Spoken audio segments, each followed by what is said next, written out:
Coucou les amis, j'espère que vous allez bien, que vous avez encore une fois bien dormi et que vous êtes prêts pour une petite session de travail virtuelle, c'est-à-dire grâce à la vidéo.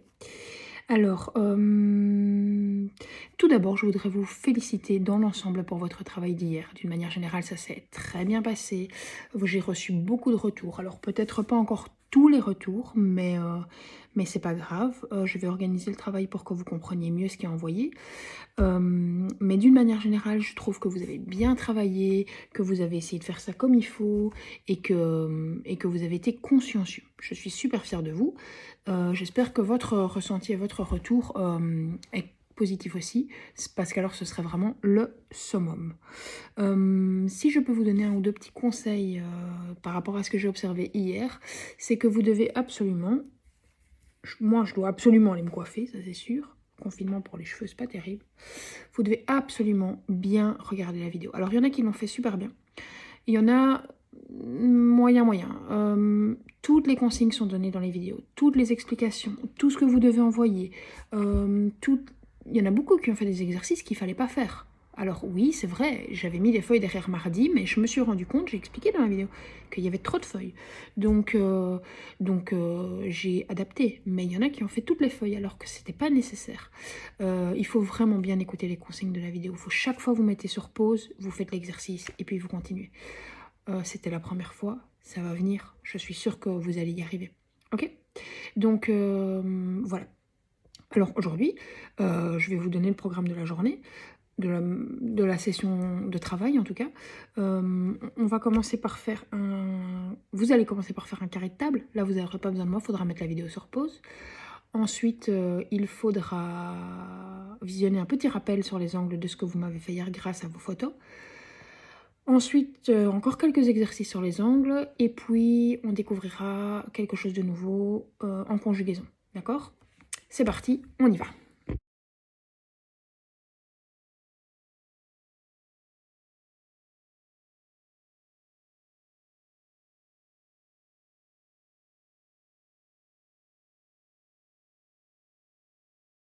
Donc voilà, nous sommes de retour dans notre dossier. Donc, page de mardi, c'est fait. Ça, c'est fait. Ici, SF 17. 17, j'ai bien dit 17. Je sais que vous avez déjà fait des exercices sur la 18, mais SF 17. Vous allez devoir me tracer des angles droits. Alors, je vous rappelle que pour tracer des angles droits, il y a deux solutions. Soit on utilise son équerre, évidemment, c'est le mieux. Si on n'a pas d'équerre, pour tracer, on prend le coin d'une autre feuille. Non, si on n'a pas d'équerre, on fait comme hier. Je vous remontre. On prend une feuille de papier, qu'on plie en deux, de n'importe quelle manière. Et une fois que c'est plié en deux, on plie encore une fois en deux. Ce qui veut dire que vous allez avoir un angle droit bien solide, ici. D'accord? L'équerre, c'est mieux. L'angle droit fabriqué, c'est parfait. Alors ici, vous devez tracer un angle droit A. Pourquoi est-ce qu'il s'appelle A? Parce que vous devez choisir d'un des deux côtés. Je vous fais le premier. Vous mettez un A. Et ensuite, vous prenez l'angle droit, c'est celui du haut. Vous prenez votre équerre. Vous posez votre équerre comme ceci. Et vous tracez votre angle. Ici, nous avons un angle droit. Ici, il faut tracer un B. Alors, le B, vous le mettez soit là, soit ici. C'est pareil. Et ici, vous tracez le C. Donc, vous mettez le C soit là, soit ici. Et chaque fois, ce sont des angles droits. D'accord? Ça, c'est assez simple. Observe ces angles et range-les par ordre décroissant d'amplitude. De celui qui a le moins d'espace à celui qui a le plus d'espace. Et ici, vous devez mettre les lettres dans l'ordre. D'accord? Du plus petit au plus grand. Alors, on peut commencer visuellement. Et puis après, si on hésite, il suffit d'utiliser son petit papier, d'essayer de trouver des repères. D'accord? Vous les classez ici. Ensuite, vous avez ici, regardez bien, à partir de l'angle A1, c'est celui-ci, AA1. Trace l'un à la suite de l'autre, chaque angle demandé pour former un angle plein et puis complète le tableau. C'est un exercice assez compliqué, je vais le faire directement avec vous. Prenez vos crayons et vos équerres. A2, vous devez faire un angle droit. Donc ici, il y a le A1. nous allons tracer, regardez. Moi, je fais le A2. Ici, nous avons le 2. D'accord? Donc, celui-là est fait. Ensuite, vous allez devoir tracer un angle obtus. Je vous rappelle qu'un angle obtus, c'est plus grand qu'un angle droit. Donc, normalement, si je voulais faire un angle droit, ben, il suffirait que je mette mon équerre et j'irai ici. Sauf que vous devez faire un angle obtus. Donc, vous devez aller un peu plus loin. Ça, c'est le 3. Ensuite, ici, vous devez à nouveau tracer un angle droit. Ça, c'est le 4. Et vous devez dire ce qui reste ici, c'est le 5. De quelle sorte d'angle s'agit-il? Ça, j'écris pas, quand même, pour que vous fassiez quelque chose tout seul. Et ceci s'appelle un angle plein. C'est un angle qui fait tout le tour. D'accord? Donc maintenant, tu mets la vidéo sur pause, tu fais l'exercice 1, 2, et tu termines l'exercice 3. Ok? C'est parti.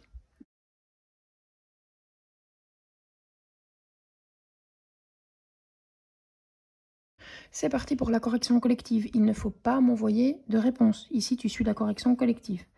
Donc ici, l'angle 1, on l'avait déjà fait. Ici, j'ai fait les deux possibilités. Si tu mets le B au-dessus, voici comment c'est un angle droit. Si tu mets le B, toi, tu ne dois pas faire les deux, évidemment. Si tu mets le B en dessous, voici ton angle droit. Si tu mets le C à gauche, voici ton angle droit. Si tu mets le C à droite, voici ton autre angle droit. Ici, le classement. B, c'est le plus petit. Ensuite, E, A, D, C. Corrige. Et ici, le dernier angle qui reste est un angle aigu, puisqu'il est plus petit qu'un angle droit. Corrige en vert. Alors, voici l'exercice suivant. J'explique, tu fais, et puis correction collective.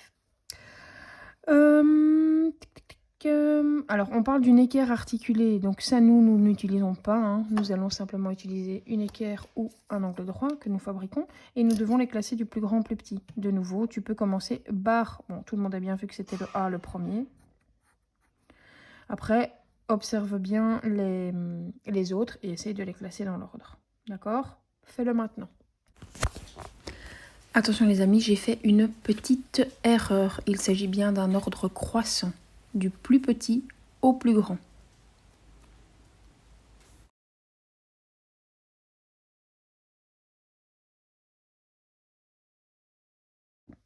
Et maintenant, correction collective.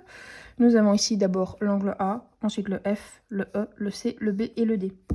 Correction rapide par rapport à hier. Je sais que j'ai fait beaucoup de retours individuels, mais j'en profite quand même pour corriger. Les seuls angles obtus qui existaient dans ce dessin étaient ici. Ici, il y avait également encore un angle droit. Ici également. Alors, normalement, on vérifie avec son équerre. Hein. Équerre, équerre. Alors ici, dans ce carré, les 4 angles sont droits. D'accord? Donc dans le carré, les 4 angles étaient des angles droits. Dans ce triangle également. Dans celui-ci aussi. Et les autres, les angles qui restent, il y en a quelques-uns qui les ont oubliés, étaient des angles aigus. Voilà. Voilà. Voilà. Voilà. Encore un ici, un ici. Et alors, il y a, je crois, un seul élève, mais c'est pas grave, hein, qui m'a même fait les angles qui restent. Donc, qui a colorié celui-ci, celui-ci, celui-ci, celui-ci, celui-ci. C'était une bonne idée. Si on veut le faire, celui-ci est un angle obtus, il est très grand. Celui-ci est également plus grand, c'est un angle obtus. Celui-ci aussi. Celui-ci aussi. Et celui-ci aussi. D'accord? Et voilà. Un SF19 que nous allons faire ensemble. Non, tu vas le faire tout seul, mais je vais expliquer la consigne. Ces deux-là, il ne faut pas faire. D'accord? Donc, il faudra juste faire celui-là. Tu observes les angles. Si tu as besoin de ton équerre, tu l'utilises. Ou ton angle droit. Et puis, tu complètes le tableau. Donc, les 4 angles de sommet G, c'est ici, sont notés G1, G2, G1, c'est celui-là. G2, c'est celui-ci. G3, G4. Tu dois simplement mettre des croix au bon endroit. D'accord? Mets la vidéo sur pause et fais l'exercice.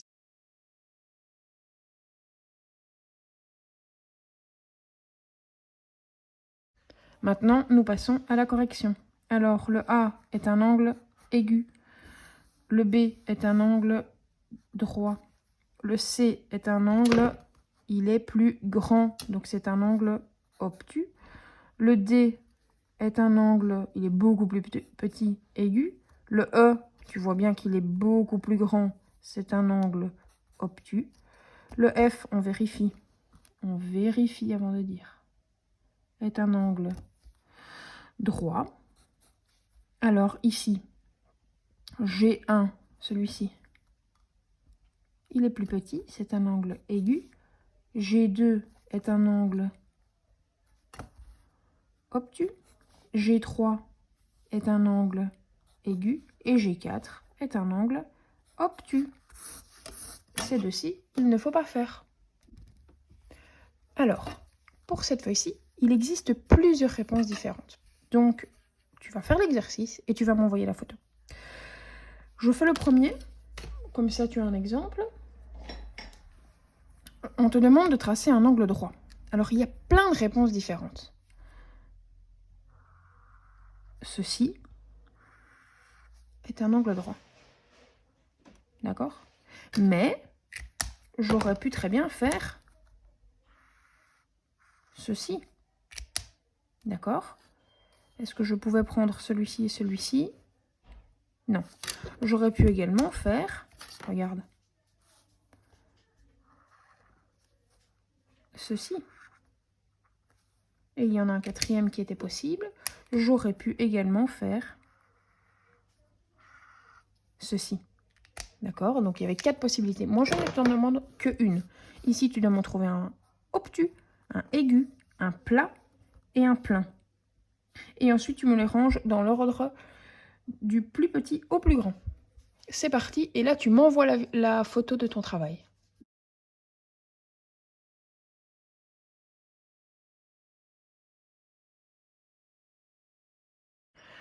Alors, on passe à la suite, mercredi.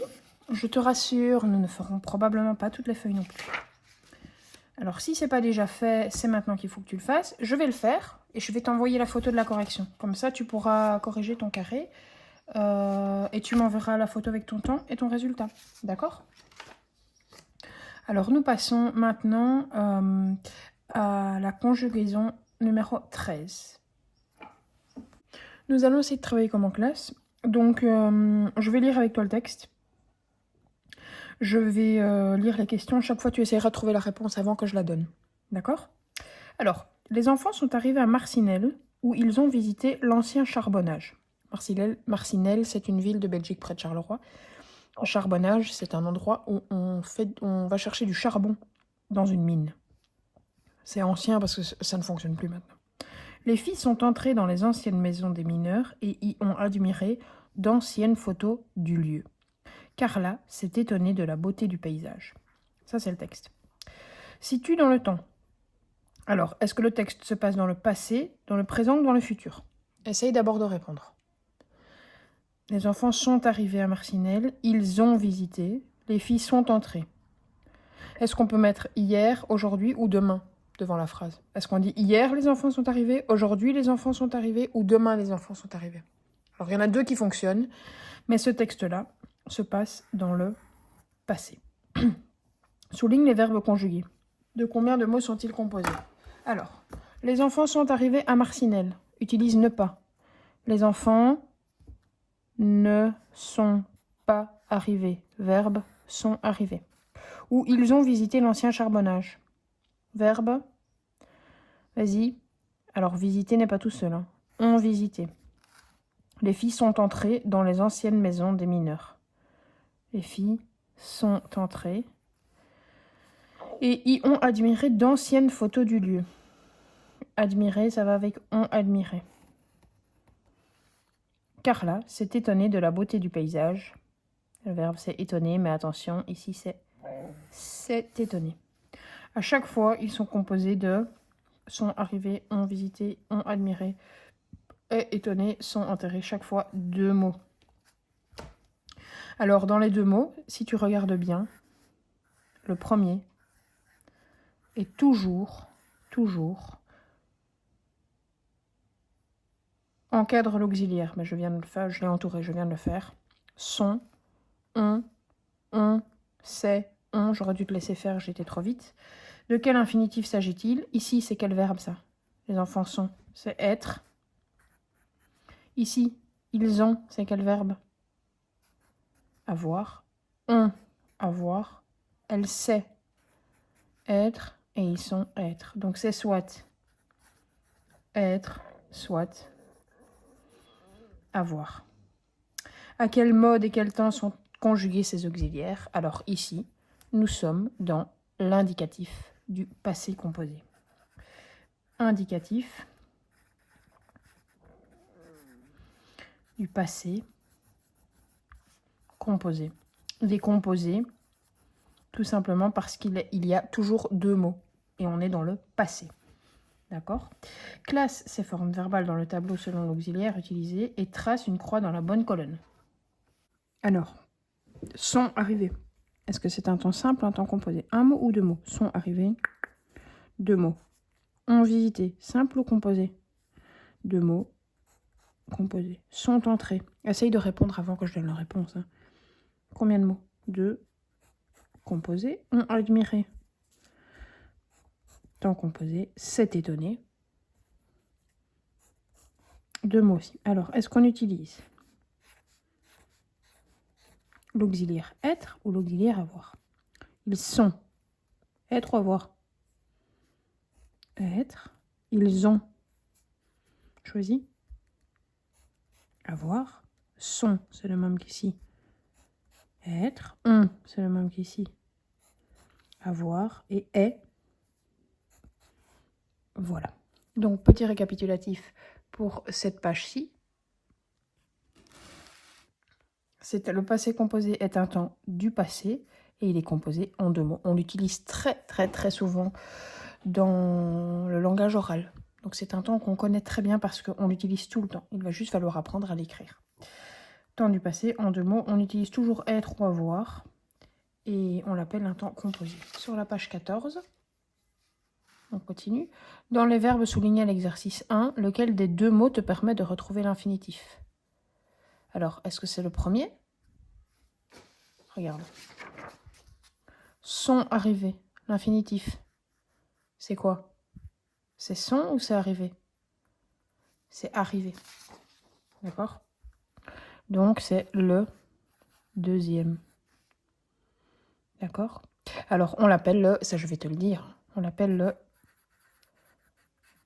participe passé. Ce nouveau temps se compose de deux parties. Il se situe dans le passé. Voilà pourquoi on l'appelle l'indicatif passé composé. Alors maintenant, on complète le tableau vert qui est écrit. L'indicatif passé composé est formé de l'auxiliaire avoir ou être conjugué à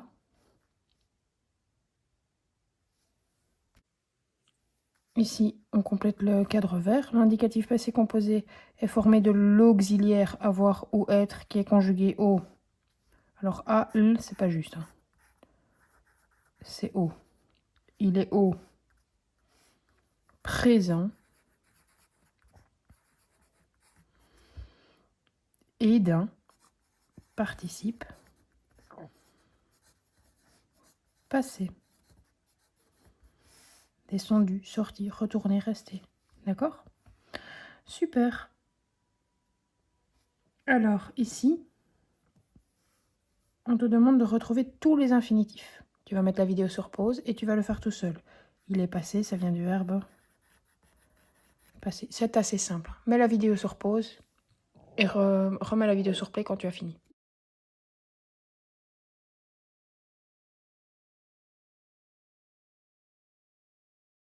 Et voici les corrections. Passer, rester, retourner. Entrer, sortir, monter, descendre, arriver, tomber, partir, venir, naître, mourir et aller. Corrige en vert. Alors regarde ici, la suite, conjugaison 15. On va lire le petit rappel. Pour former le passé composé d'un verbe, il suffit de conjuguer les auxiliaires avoir et être au présent de l'indicatif, puis d'y ajouter le participe passé du verbe en veillant à son accord. Pour l'instant, les accords, on n'en parle pas. Elle a pris. Tu vois ici, je vais prendre un fluo, attends. J'ai pas de fluo, je vais prendre ça. À chaque fois ici, tu as un auxiliaire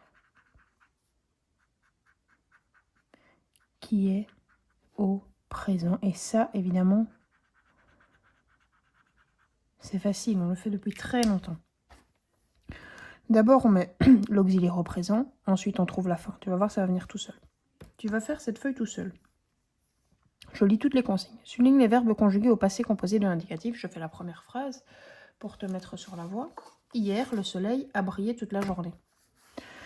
Hier, le soleil a brillé. A brillé, c'est en 2 mots. C'est bien l'auxiliaire avoir, c'est bien du passé composé. Attention, pour nous distraire. Est-ce que distraire est un verbe conjugué au passé composé? Non, bah non, bien sûr que non. Ce sera peut-être plus facile comme ça.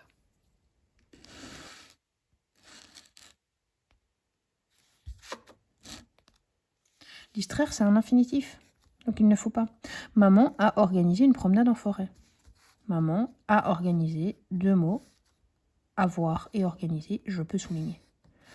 Tu termines les phrases tout seul. Ici, c'est très simple. Tu relis le sujet avec le verbe. C'est assez simple. 3e exercice. Conjugue les verbes au passé composé. Nous, entrer dans le parc dès que le gardien ouvrir les grilles. Nous, je te rappelle, d'abord, on met un auxiliaire. Nous, est-ce qu'on dit nous a entré ou nous avons entré ou nous sommes entrés? On dit nous sommes entrés dans le parc dès que le gardien a ouvert les grilles. Je partir à la piscine cet après-midi. William traverser la rue sans regarder. Tu fais ces deux-là. Et ici, tu vas essayer de conjuguer le verbe voir au passé composé. Je te fais le premier. J'ai, avoir, vu, participe passé. Et par exemple, je, venir, suis, venu. Moi, je mets un E parce que je suis une fille. Si tu es un garçon, tu ne mets pas le E, évidemment. Alors, cette feuille-là, tu vas la faire tout seul et tu vas me l'envoyer en photo. Et on va faire... Et c'est tout. On va pas faire la conjugaison 16. On la gardera pour plus tard. D'accord?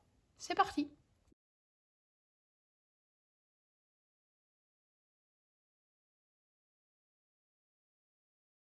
Alors, tu as sans doute remarqué que dans le dossier de mercredi, il y a aussi CE13. Ce sont des additions écrites avec report. Addition, ça devrait aller tout seul. Hein. On rappelle, 847 plus 2282. J'aligne les nombres, il y a même des petits points. 847, 2282. Allez, c'est parti avec moi. 7 et 2, ça fait 9. 4 et 8, ça fait 12. Je peux écrire 12? Non, je ne peux pas écrire 12, mais je peux écrire. Qu'est-ce que j'écris? J'écris 2, je reporte 1. Parce que 4 dizaines plus 8 dizaines, ça fait 12 dizaines. Et 12 dizaines, c'est 2 dizaines et une centaine. 8 et 2, 10 et 1, 11. 1 et 1, 1 et 2 et 1, 3.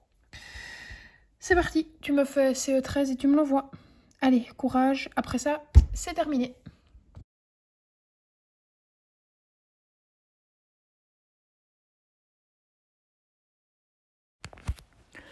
Pour que je vois qui a été jusqu'au bout de la vidéo, envoie-moi une petite photo de toi avec un pouce levé et un clin d'œil. Bien joué les gars!